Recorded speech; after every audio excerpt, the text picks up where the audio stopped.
Yo, what up, guys? It's Kezin. We're going to be talking about skill item modifiers for trade skills. We're going to start at Alchemy and work our way down. This isn't going to include like the new trophy quests. This is going to be some of like the older ones that you can get that you would see on most like early TLP cycles. And let's just get started here. Please make sure you like the video and also please subscribe if you like my content. For Alchemy, we have this Umbersite Swarm Orb. This is from Vex Thal. It's going to give you a 15% mod to Alchemy. For the second alchemy item, we have a Gearlock alchemy set. This will give you a 5% alchemy mod. And this is made with tinkering. You're going to be able to make a bunch of these different types of trade skill items with tinkering. So just make sure you can find a gnome friend with a little bit of tinkering skill. They can make you whichever one you might need. Lastly, we have Grandmaster's Medicine Bag. I think these might come out in like Planes of Power, possibly. I honestly don't know.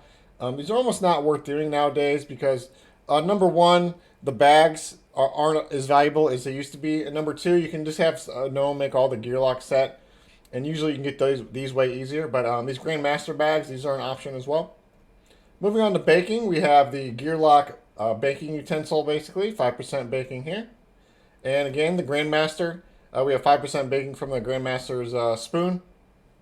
And those typically, you just have to farm some gems for them. And there's like a couple fairly easy items to get. And you just have to like make it combine with a trivial for it. It's like, usually it's over 300. I don't know the exact trivial for each one. But in most cases, this is kind of like a semi-hard combined to make, but not really that hard if you have high skill. Moving on to blacksmithing, we actually have a couple different options here, which is nice. You have Gauntlets of Dark Embers. These are from Vex Thal, and these have a 15% blacksmithing mod on them. Now the catch here is make sure that you're either a chain or a plate class, otherwise you won't be able to wear this. And you can see all the classes there on the gloves. But if you're like a caster or a leatherware, you're not going to be able to use these. Next, we have Hammer of the Iron Frost. This will also give you 15%. This is from the creator in Suzura Temple. Anybody can use this one, so this is a really good item to target if you're one of those other classes. Next, we have Massive Girdle of the Forge. This is an item from one of the Praesterium mobs.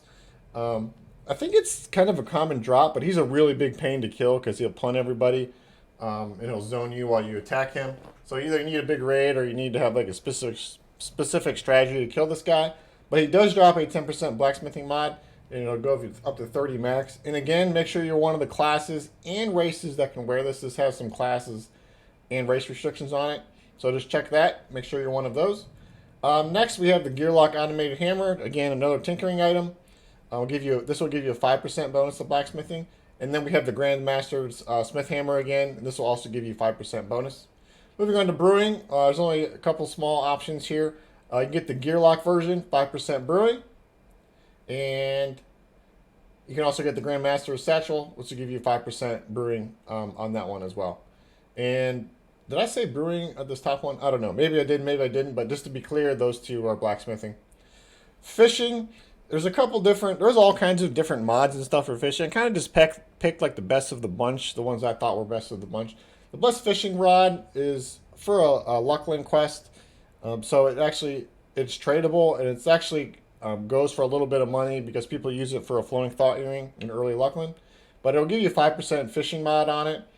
And this can break. It's a fishing pole. Most fishing poles can break, but there is an exception to that, which is this Brell's fishing pole. This will only give you a 3% fishing mod, but it's kind of fun because it can summon some ale, and this also will never break on you, so that's kind of nice. And also bait can give you a mod as well. I just chose the Catch a Lot bait because you can buy it from a vendor, and it's just super easy to get, and it's super cheap. And this will give you a 2% fishing mod on it. Going back to this fishing pole though, I think this is a Plane of Power item. The quest that you get this from is from a guy in Plane of Knowledge. So I'm just going to go ahead and assume that's a Plane of Power item. I actually never bothered to get it because it's just fishing. It doesn't matter that much to me. But another thing to note here is all these mods for fishing. Some people think, they wonder, maybe they don't think, they wonder if like the ammo slot item, like the bait and the pole, if the mods on those stack, they do not. No trade skill items stack with each other. So if you don't have any of these other poles, you can just pick up some of this bait, and the very minimum, you'll have 2%. Moving on to fletching, there's only a couple options here. We have the Gearlock planing tool, which is again made from tinkering. And then we have the Grandmaster's Fletcher's knife. And these are both 5% mods, so you can pick up either one of those. Again, the Gearlock stuff's generally easier to get. Jewel crafting, same thing here. We have the Gearlock gem setter, give you 5% extra JC, and also the Grandmaster's Jeweler's Eyeglass. This will give you 5% as well. Moving on to poison making, there's some other options here too. Again, I kind of just picked the ones that are like overall the most useful. We got the Gearlock automated pestle, which again is from tinkering. Then we have the Grandmaster's Assassin, the vial, and the seal. And I think you could only get the seal a little bit later in the game. I'm not sure. I haven't actually done it, but just do some research, see when exactly you can get these. The vial, again, you're gonna need to be able to do a combine that's over 300 trivial to get this. And then the seal, it will summon a coffin bottle from the ethereal plane. I actually don't even know what that does. But the seal requires you to first have the veil to be able to get the seal. It's like a quest that involves a turn in with the veil. So you can pick either one of these up if you want them. You don't have to.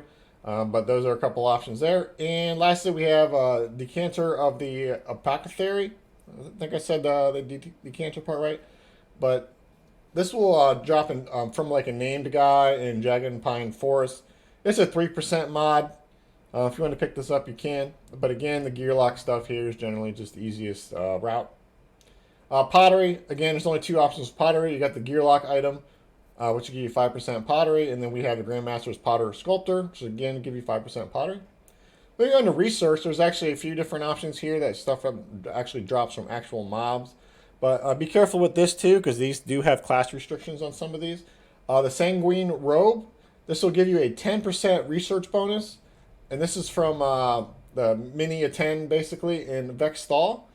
And only Necros, Wizards, Mages, and Enchanters can wear this.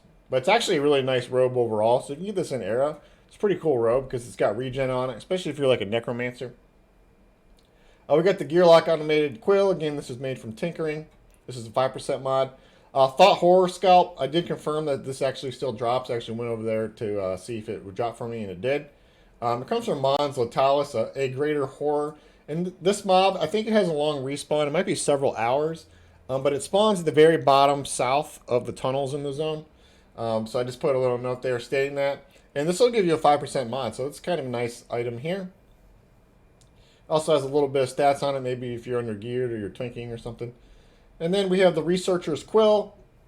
This drops from Historian Silron Dizok in Charduk. I don't know exactly where that is. That might be in the Royals room, like where that fake, where the fake trap is. It might be around in that area in the library, or it could be in another room somewhere. But anyways, it drops there. It's 3% mod. You can pick it up if you want, and it has a rec level of 45 on it, so keep that in mind. But you can still probably wear this at level 1.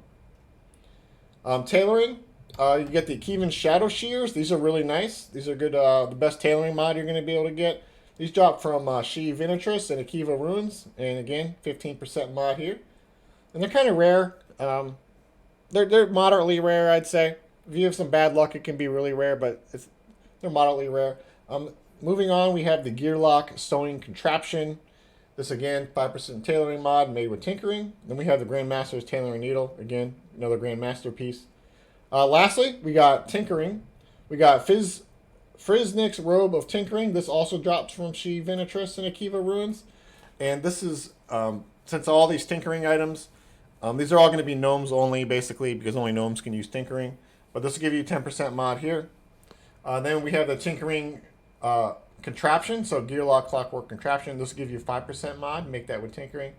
And then we have the Grandmaster's Tinker Spanner. This will give you 5% as well. And lastly, there's a little, I thought this was probably worth putting on here. You note this is called Tinkering Tools, and you'll notice that it's class all, but it's got a bunch of different races on it.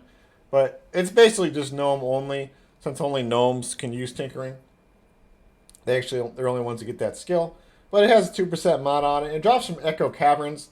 You want to zone into Echo Caverns from the side where there's like the fake, behind the fake wall. It's like, I think it's the south side of the zone. With the fake wall from Shadowhaven. That'll take you to the area of the zone where this guy spawns called Dak Tick Topper. And he's just like a rare name. It's back in like this little tunnel area. But again, it's only 2%, so you're probably better off getting the Gearlock item if you can, or getting this robe of tinkering if you can get that would be even better. So that pretty much covers everything. I hope this was helpful. Please make sure to like the video and please subscribe. Okay, thanks guys. Bye.